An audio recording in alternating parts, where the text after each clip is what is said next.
Maria here. Welcome to my channel. Today I am sharing with you some fragrances that are so good that I don't understand why people aren't talking about them more. There's a mixture of like feminine, luxurious, sensual, just gorgeous fragrances that I don't ever hear people talking about. So maybe I'm out of the loop, but even in looking at reviews for these fragrances, they're few and far between. So I want to share them with you. But before I get started, if you haven't subscribed, just go ahead and hit that button. Join the Weird and Wonderful family. It would be so amazing to have you part of the community. What I love about this community is that we are diverse. All opinions on fragrances are welcome as long as they're respectful. And I just love the way you guys share what your favorites are, what your experiences are. I love it when you guys share about whether the fragrance is for you or not, even if it's something that I love, because that is how you kind of can figure out what it is that you potentially like. So I just find that this community is so engaging and I'm so thankful for all of you. And let's get into this. So these fragrances, seriously, all of them are gorgeous. I'm in love with, and I just don't hear people talking about them. Now, all these fragrances can be found at So Avant-Garde. They asked me if I wanted to participate in their 30% off sale. It's November 7th to the 11th. So starting tomorrow through till Tuesday, you can purchase the majority of what's on their website for 30% off using MC30 as a coupon code. Now, I'll have everything linked down below. There's a few fragrance house exclusions, but all the fragrances I'm going to share with you today are included in that. And I think they're all amazing. So let's get started. The first one, I've talked about it a couple times now, and I was tempted to put it in my fragrant obsessions because I'm literally obsessed with this fragrance right now, and it is Acro Crush. I haven't seen a whole lot on this fragrance. Now, it is a newer fragrance, so maybe that's part of it, but I literally cannot get enough of this. Partially it's because I'm so into powdery, feminine, floral fragrances right now, but with a little bit of a gourmand edge, which this is giving me that vibe. The notes for this are almond and lychee on the top. In the heart, there's rose, and then the base has praline and vanilla. So the vibe that they were going for with this fragrance was a rose macaron. And at first, when I first sprayed it, when I first got it, it was the first fragrance I wanted to try on, mainly because of this pink bottle. And I thought, oh no, it's just a tart rose, because all I was getting was that lychee and that rose. But as this sat for like a week, then when I put it on, I still get a little bit of a tart rose to begin with, but very quickly it morphs into kind of a powdery, almondy, feminine rose fragrance that I'm absolutely in love with. And although I find that this sits a little closer to the skin, it lasts a good 10 hours at least on the skin. They call this a fruity floral gourmand, and I agree that that's a great name for it. I definitely get the vibe of a rose macaron with maybe a little bit of a lemon icing filling, or like a lychee filling, so a little bit of tartness in there. The almond and the powdery vanilla mixed with the rose is so pretty. So literally, like, I have been wearing this since I got it a ton, and this is an extrait de parfum, so it is longer lasting, but like I said, it seems to sit closer on the skin. That said, I haven't worn this out much. I've been home most of the time, so we'll see. But seriously, this is a new love for me, and I don't know why people aren't talking about it, because it's fantastic. Like, why do some fragrances go viral and then others don't when they're perfectly gorgeous? So Acro Crush, I'm in love with it. Another one that I am so thrilled with is Affinessence Santal Basmati. Now, the first time I smelt this was at Hesse's. We did a video and we talked about it, and this was one of her new obsessions that we were just sniffing it. She was absolutely in love with it. And so I left there. I think I only rated it like an 8.5. And then it was a fragrance I literally couldn't stop thinking about. And part of it was I loved, like, there is a powdery vibe to this, and I'm in my powdery era. I'm just loving powdery, but there's a beautiful kind of sandalwood.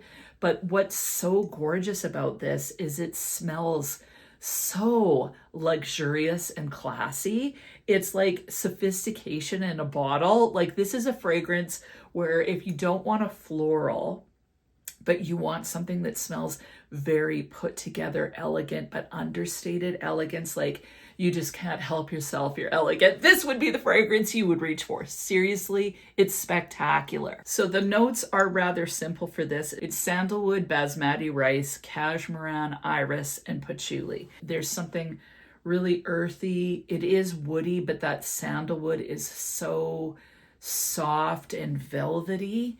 It smells like a luxury hotel. Like, when I smell this, I just imagine having like a long wool trench coat on, not a thick wool, like a light wool, but very, very luxe materials, a beautiful trouser with a lovely blouse on.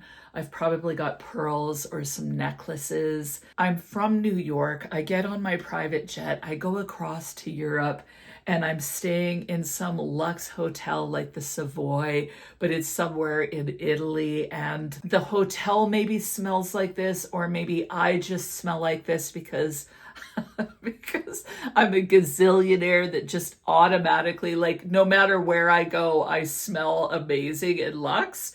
This would be the smell. Like, it's just so sophisticated, so elegant.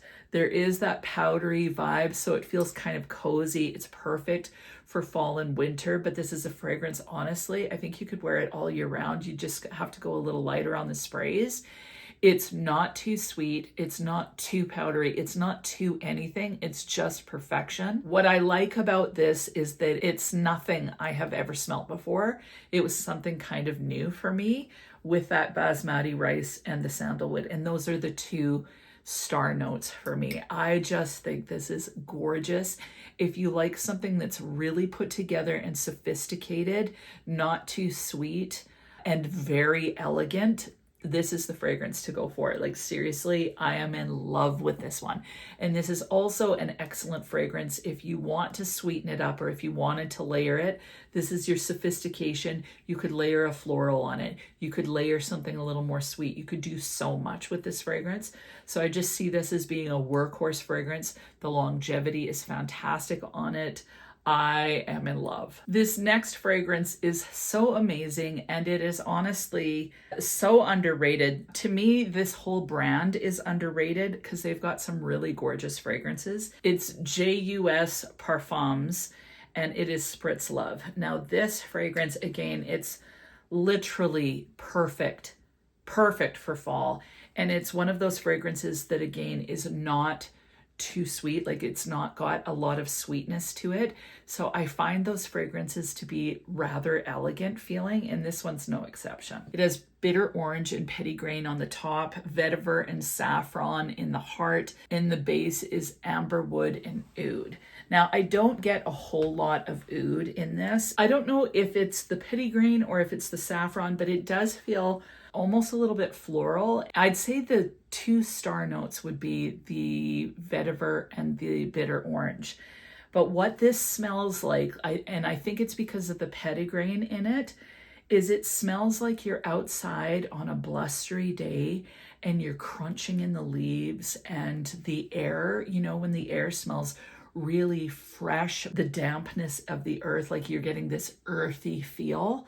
That's the vibe in this, just this beautiful earthiness mixed with the orange. I just think that this is so elegant.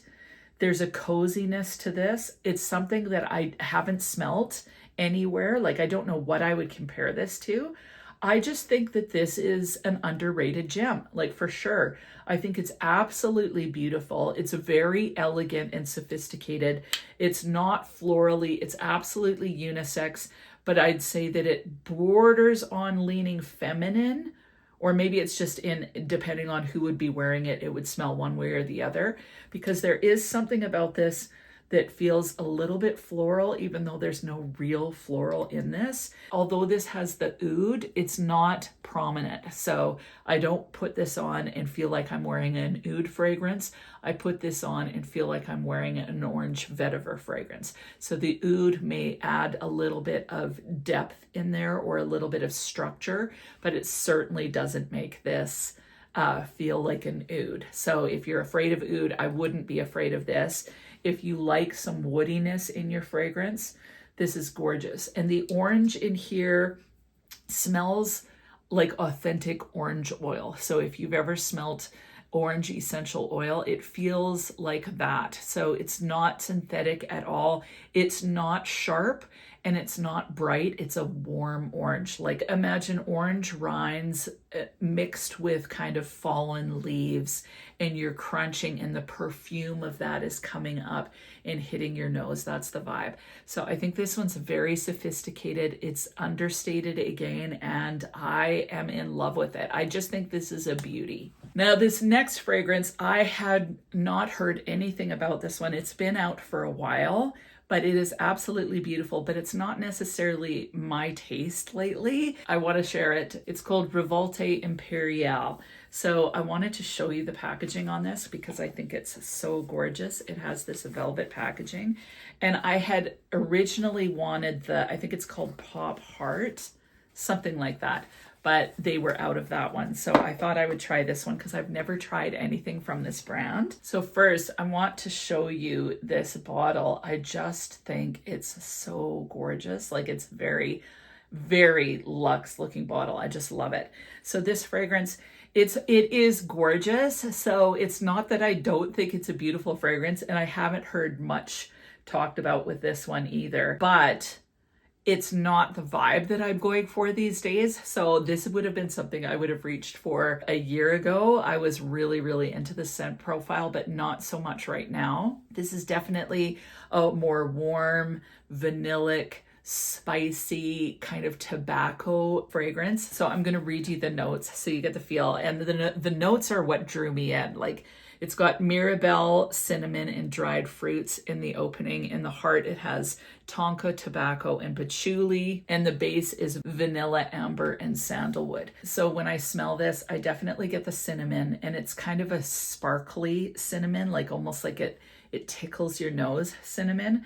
I smell the dried fruits. I smell the tobacco. And so it's kind of in the same family as a tobacco vanille, but this one is a little bit more bright. Rather than being vanillic, I'd say that the patchouli comes out a little bit more in this one. The patchouli just smells really spicy. So it'd be in the same kind of family as something like Vanilla Royale Sugared Patchouli by Kayali. So that kind of level of spiciness and vanilla doesn't smell anything like that. But that level of spiciness and vanilla, that's kind of the feel. But then add some tobacco and some dried fruits in this, and you get this fragrance. It almost smells a little bit like Christmas cake from that boozy, because there's a little bit of a boozy vibe in this. I think of old world Christmas when I smell this. So I think plum pudding or Christmas cake. So dried fruits that have been soaked in booze and spices. You can smell like spices on the air. You're going through a market in the 1800s in England, and you can smell spiced clove and orange and dried fruits everywhere. You can smell a little bit of tobacco on the air mixed with some sort of sweetness that's just permeating the market. That's the vibe this gives. I find this to be really opulent smelling and rich smelling. Rich as in dried fruits soaking in some sort of liqueur, spices, vanilla, tobacco just floating on the air. You're enveloped in the warmth of the fire and the spices and vanilla, and it smells kind of like Christmas or a celebratory spice market. That's the vibe that this gives me. So it's gorgeous. It lasts forever on the skin, projects like a beast. So this one's gorgeous for that. But right now, I'm really loving more feminine fragrances. So I can see myself reaching for this more in the winter. But right now, this isn't my vibe, which I feel so bad about because it's so freaking gorgeous. But it's definitely for some of you, if you like the tobacco vanille vibes, spicy vanilla vibes with some dried fruit, this is going to be right up your alley. So I think it's gorgeous. Gorgeous. But I'm just not digging it right now because I like my powdery feminine fragrances. This next fragrance, I am so in love with the bottle. And this was another fragrance house I had never tried anything from, and it is called Birkholz Mornings in Milano. Look at this bottle. It's luminescent. I love the color of this glass. I love the vibe that this gives. Like, just imagine waking up in the morning, the sun is shining in on you, your window is open, and you're smelling florals and fruits, and that's kind of the vibe that this gives. So for me, when I smell this fragrance, I think sweet nectar, like sweet honeysuckle nectar. Or I don't know if you ever did this as a kid. I would take clover, and when it would flower, I would take the little petals out, and if you suck on them, they have a nectar vibe, so it's kind of like a sweet floral. I always used to love doing that as a kid, and this kind of reminded me of that. I just think it's beautiful. This one's more for spring and summer, but honestly, you could wear this as a signature fragrance. And definitely, if you're wanting something that feels kind of warm, bright, sunshiny, mood boosting, this would be a great fragrance to try. I'm going to read the notes. It has coconut, white peach, and vanilla in the opening. In the heart, it has jasmine, plumeria, and gardenia. And the base is vanilla, white musk, and woody notes. I don't really notice coconut at all. You definitely get a tropical floral feel in this. Like I said, I think honeysuckle, gardenia, a little bit of tiare vibes with that plumeria, and the peach definitely comes out in this, along with the vanilla. There's a bit of a musky quality, a little bit of a creamy quality to this as well, almost as if you took the peaches and the florals and the coconut. And to me, coconut can smell more vanillic than coconut. So you take that, you take the vanilla, you muddle all those together, and then add just a tiny bit of almost like a honey and a little bit of musk, and you have this. It almost smells as well as if it could be like a fancy lotion. So I'm not normally into a lotion vibe, but somehow there's something about it that kind of reminds me of like a fancy skincare, but I'm talking like the most luxe skincare you were going to try. So overall, a honeyed floral is the vibe that this gives me, and I just think it's beautiful. It smells like rays of sunshine and floral on the air. So definitely very, very pretty. There's a little bit of a powderiness to this as well as it dries down, which I'm really enjoying. This is a scent profile I have never smelled. Like, I can't think of anything that this compares to, which I really enjoy. Like, when you smell something you haven't smelt before, it's kind of fun. I can see this one definitely also feels very uber feminine to me. So really enjoy this one. I can see this one being not blind buy safe for sure. Out of all of these, this would be the least blind buy safe in my opinion, but I definitely think it's worth a sniff. The last fragrance that I think is so excellent, and I don't know why I don't hear more about this one. I don't get it, because I love this one. I find it kind of addictive. This isn't a new one. This is just one that I have had for a while, and it is Empathy by the House of Oud. This has raspberry bloom, pear blossom, and artemisia in the top. In the heart, it has raspberry, tobacco, and fruity notes. In the base, it has oud, woody notes, spruce, benzoin, and musk. I don't get musk in it. I don't get a whole lot of woodiness. What I get is tobacco. I get the raspberry, and there's just a warmth and a smoothness to this fragrance. To me, it's an emotional support fragrance. I don't know what it is about this, but I just find it so comforting. The tobacco, it would smell like a fruity tobacco. So I happen to love the smell of fruity pipe tobacco. Smelling it in the pouch, I just think it smells so perfumey and beautiful. So mix that with some creamy raspberries and you have this fragrance. So I think this is absolutely gorgeous. And honestly, I don't hear the House of Oud talked about enough. They have some beautiful fragrances. Like, another one that I absolutely love is Bon Bon Pop. It's fruity, it's delicious. Keep Glazed is another one. I think it's kind of more of a mango, almost like a mango donut fragrance. I love that one. There's also What About Pop? That one's more of a popcorn fragrance. So lots of awesome, fun fragrances, and the bottles are literally to die for. So again, all these fragrances can be found at So Avant-Garde along with so many other fragrances. If you're interested in taking advantage of the 30% off sale, please feel free to use my code MC30 from the 7th of November to the 11th of November. That code will be live. And so if you were thinking of buying some fragrances for friends for Christmas or splurging for yourself, please feel free to take advantage of that code. And thank you, So Avant-Garde, for giving me a code. I'm so pumped. If you've tried any of these fragrances, please weigh in and tell me what you think. And other than that, have an amazing week, and we'll talk to you soon.